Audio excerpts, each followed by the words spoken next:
DSAGA stands for Diverse Sexuality and Gender Alliance, and so it's all about creating a safe place where people of any orientation or gender identity can feel included and have their voice heard, have that support, and then we educate others around campus just so we have a more supportive community overall. Literally, it stands for Diverse Sexuality and Gender Alliance. As a group, a lot of people say it's family. We like to teach people also, teach people that gay people are not different than other people. We're people just like you. That's all DSAGA tries to teach around here on Ferris campus. It's just normal people, really. DSAGA, we have 2 different Pride Weeks. We have our Fall Pride Week and have our Spring. It's 4 days long, and it starts with our Ally Day, which is a day that we kind of give back to our supporters.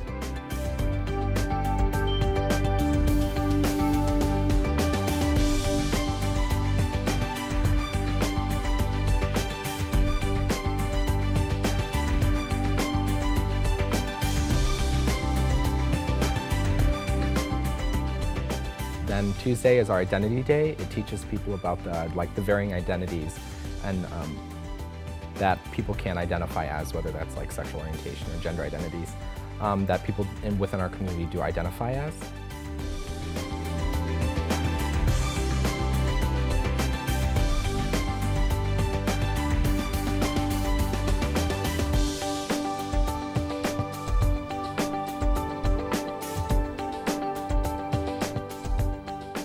We also do break the stereotypes, where we try to break down the different stereotypes within our own community, but also different races and different social classes.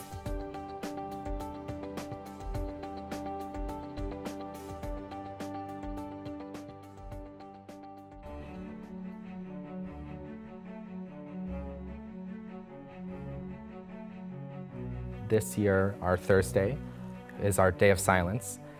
Day of Silence is a day where people don't speak for the whole day to show people that silence is not golden. And if you see something that is someone being oppressed, you have to stand up against it to make a difference. And then in our Spring, we have our Queer Monologues, which just started about 3 years ago. When I told my mom about my sexuality, I realized that the place and environment could have a profound impact on how she'd take the news. So naturally, we were in Burger King.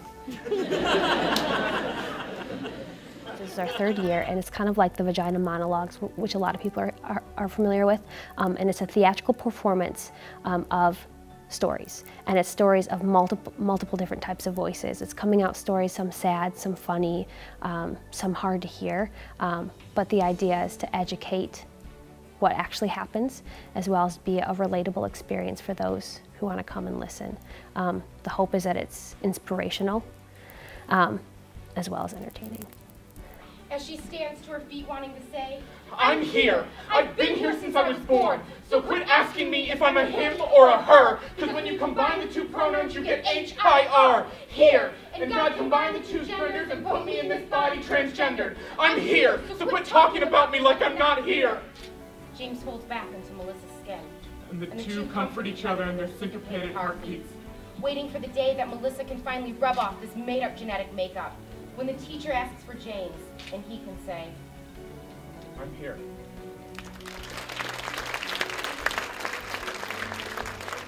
But at the end, we have our Night of Noise, which is to celebrate us as a group, as a community. And we do it by celebrating with a drag-off. So we have different professional, amateur drag queens and kings, and then we have our student competition.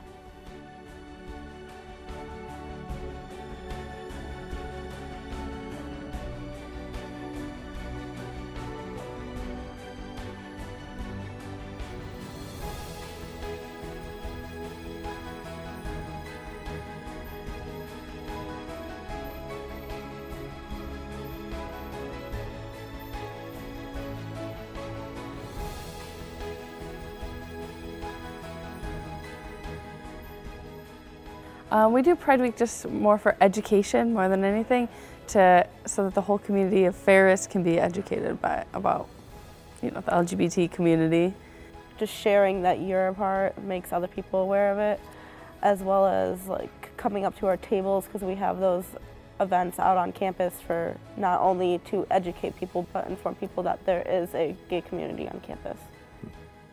We have it really easy compared to what people used to. When DeSaga first came to campus, it wasn't called DeSaga. It was called something else, and they had to meet at the fourth floor of Flight, which, well, the library, which used to be Timmy, and then they would meet in secret at night because they weren't allowed on campus. When I was an RA at Ferris, I would hang up posters for the ALG group, and people would set them on fire on the walls, and people wrote faggot on my door, and so it was kind of scary back then. And over the years, they've become worse. I mean, obviously there's still more work that needs to be done, but I think people are more willing to listen now, and we definitely get the word out more. We would never have done a Pride Week back when I was at college. I've honestly never experienced anything negative at Ferris, which is really great.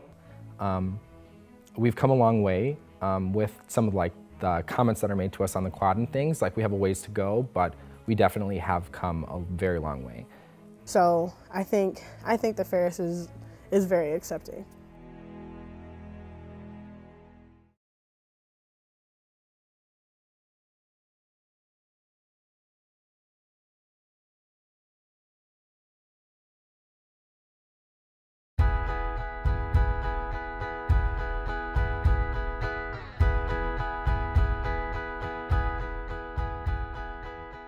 I want a Ferris whether you are evangelical, Christian, Orthodox Jew, atheist, agnostic, gay, straight, black, white, no matter what group you're in, that you believe that the university belongs to you as much as it belongs to anybody.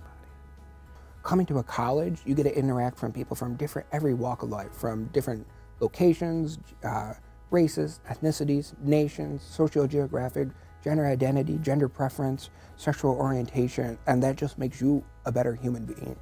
I really think the more personal contacts you have, the more you can better accept other people. And if we can create that, that's what inclusive means, because we've always had gay people at Ferris, we've always had blacks at Ferris, we've always had Latinos at Ferris, but they haven't always been made to feel comfortable. They haven't always sat at the big table. We've become a much more embracing and inclusive campus. I think in no small part because of the Office of Minority Student Affairs, and certainly the Diversity and Inclusion Office was a big change in our history, so that we actually had, at that vice president's level, an active force looking at how do we appear to the outside world, how are we welcoming, and how do we appear to students and employees. And we really started asking the kinds of questions we needed to ask in order to become the kind of inclusive campus that we both have become and are on the way to becoming. When I first came here, I was quite surprised at how quiet the atmosphere was around LGBTQIA issues, but now definitely doing better. So in terms of receptiveness, I see it as a never-ending progress. We've made progress from 8 years ago, from 40 years ago, from 50 years ago, but we still have more to go. We've worked to have other eligible adult benefits for our full-time staff, and I think now it's becoming more and more accepted. It's becoming more and more awareness of these issues that are out here that other people struggle with, and working to make sure that they're not huge issues, and being supportive and being more accepting, and really being here for our students. So I think we've made progress, but it's a never-ending progress. Ferris, to its credit, has made tremendous strides in the past decade, I would say, and over the past 5 years, I think the institution has reflected the kinds of societal changes that are evolving, and tried to be at the forefront and be a leader in those changes. We have a long way to go. It's always progress, progress, progress. We could always do a better job.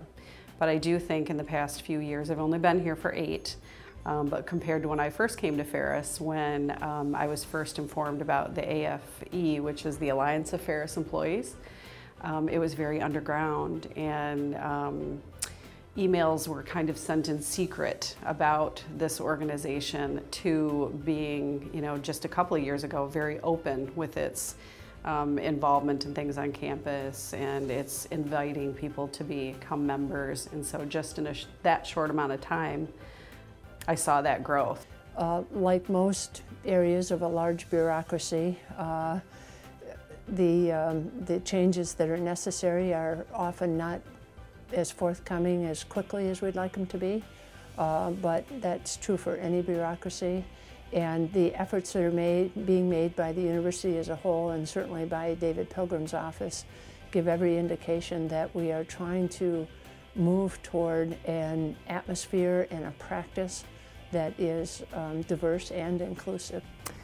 Now, Ferris is very open, welcoming, accepting of gender differences. We've come a long way. And again, I've been here since 1998. I've seen a lot of differences, a lot of changes on our campus, just along with the changes and trends in Michigan and the United States and all over the world. We've grown. We are more welcoming. We still have a ways to go, but at least we can talk about things on our campus now that we couldn't talk about before.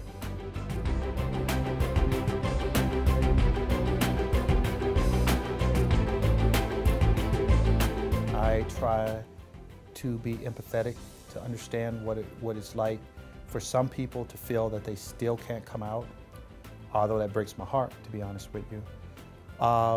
It means trying to find ways to use my privileged position, and in this society, to be straight is, quite frankly, to be privileged. To find a way to use my privilege to extend my hand to people in friendship, but more than that, sponsorship, meaning that I'm trying to help people get the things that they should have, and trying to make sure that things are not denied to them just because of their orientation. I think as we look to build new residence halls, those are things we can keep in mind. We at least start to see gender-neutral bathrooms in our new facilities, which is one step further, because we shouldn't have to put you in a box of you're either male or female. You don't have to fit into that box, and so we can have those gender-neutral bathrooms. And so that's at least a step. There are conversations going on all the time about looking at what other universities are doing to be a more inclusive campus in housing, for example. 8 years ago, Ferris was a different spot, and so I'm hoping 8 years from now we're going to be more progressive and better for our students. We have a virtual women's center right now, but I think what would be really cool too would be to have a resource center for LGBTQIA, and there are conversations about that. And I would think that seriously, just 8 years ago, those conversations weren't happening, and they are now. So. But if there's one thing I think Ferris can do to really help is to create a GLBT center, or that center that students can go to and devote that full-time staff to help people. I think it's maybe unfair that we leave that up to students via their student group to help each other, which is exciting, but I think that the next step is to devote university resources to this community to help them. They're an integral part. I think that's step one, and then step two is looking at our housing options. We don't have transgender housing. We don't have GLBT floors or buildings even. And so if you're part of that community, that can be very uncomfortable for you to come here and not know where you would live, or if you'd be accepted by your roommate, your floor, your RA. And so those are probably the steps that Ferris could take to help out. Gay students, lesbian students, transgender students, bisexual students, intersex students, whatever students you're talking, these are all our students. And we want an office and a university where they can thrive, not just make it through, but actually be here and recommend to others to come to Ferris.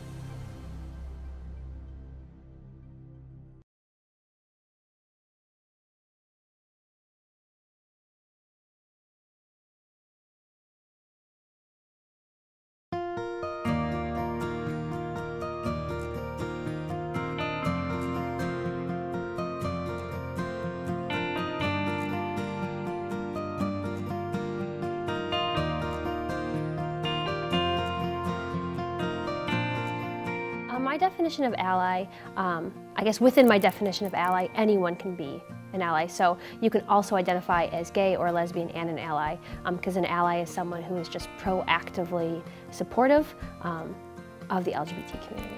So supportive, accommodating, and understanding. To me, the most obvious thing that an ally is someone who educates and advocates for the community.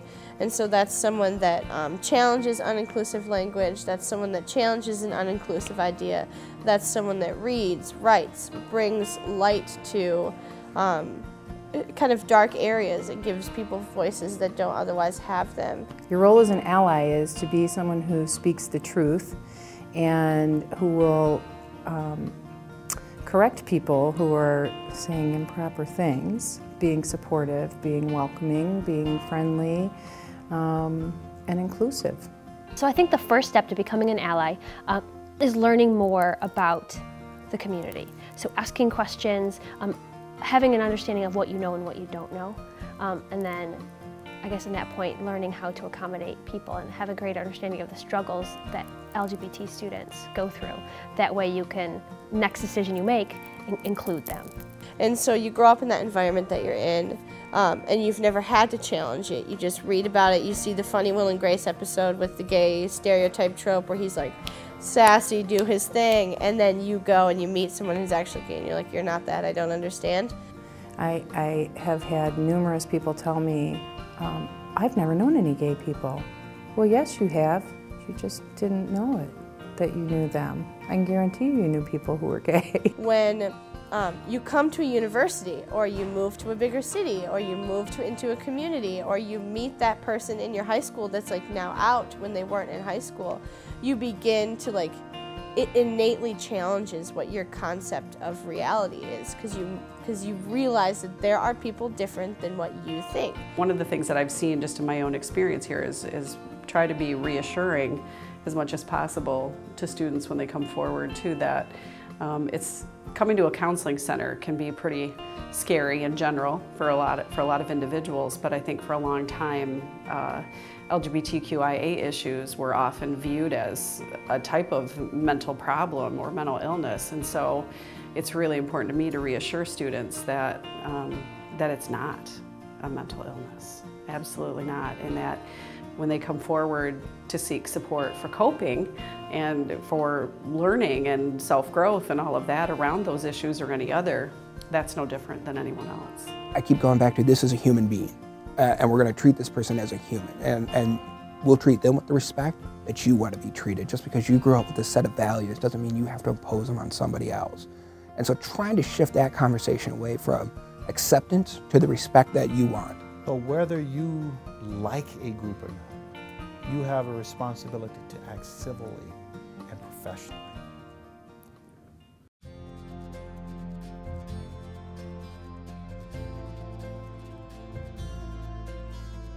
Safe Place is a training program for faculty and staff that trains people to be allies for LGBT students. The training allows them to become relatively proficient in identifying issues of inequality, issues of maltreatment, issues of related to difficulties that are unique to the LGBT population, including kids who are thrown out of their home because their parents find out they're gay or whatever. So it's a training program for faculty and staff that helps identify them as allies on campus for students who are LGBT.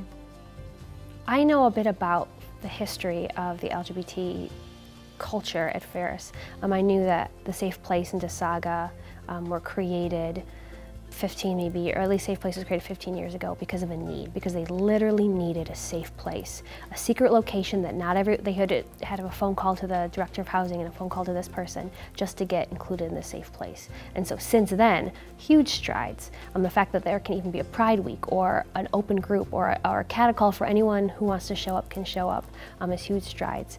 I would strongly advocate that Safe Place training be available to, if not just available, you know, kind of a requirement for all faculty and staff departments on campus as well as students. I think a lot of students would benefit from having safe place training? So it's a safe place training, or a safe place workshop, and I do that for all of the live-in like RAs on campus and all the desk service managers on campus and residence life. I give it to admission tour guides, or students who take kind of the orientation students around. We do it for like the FSUS classes or faculty who ask. I just did that presentation for a pharmacy faculty in service in January, but it's anyone on campus who wants to know a little bit more about the LGBT community and how to be a safe place.